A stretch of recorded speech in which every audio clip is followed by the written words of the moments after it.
This week I've got an email off Jill Gray, who's got a Ford Focus 1.6 Z-Tech, and she tells me she's got a problem on the car, so let's go and find out what it is. Now, the problem that Jill has with her Focus is that when she turns the ignition on, her temperature gauge goes right up to the top and then drops back down and stays there while she's driving. And although it runs okay, the engine management light is staying on. Now, because the gauge is seeming to be faulty or showing a high reading, that would signify that we've got a cooling system fault.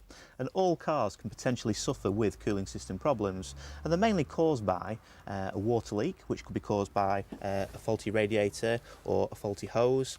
It could be caused by a leaking head gasket, which is the seal between the top part of the engine and the bottom part of the engine, and that can fail. And then the last two that are the most common really are maybe a faulty thermostat, which is buried down here, or maybe a leaking water pump, which is buried right down at the front of the engine and is driven by the belts there.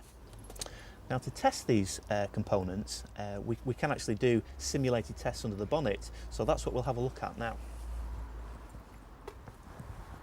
Now, we can check for leaks actually under the bonnet by unscrewing the cap and pressure testing the system by putting this device on here. We'd screw that on there and pump up the pressure, and what this does, it simulates us driving down the road with a hot engine.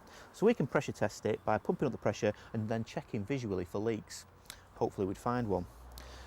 We then possibly check for a head gasket leak by removing the oil filler cap and having a look inside, and that should be nice and clean like this is. But if there's loads of sort of mayonnaise looking goo in there, then you've potentially got a head gasket problem. Now, Jill's problem isn't actually either of those. I strongly suspect that we've got a faulty gauge electrical system, and I'd probably put my money on the cooling system sensor, which is buried down the back of the engine. We can't see it. Now, if it is that, which I'm confident it is, that could be replaced, costing about 25 quid and about an hour's worth of labour in a garage, and that would cure her problem. But the engine management light that's staying on, that's something else, and on Focuses that usually means that maybe there's a problem with the emissions, so I'd be checking a lambda sensor and air filter.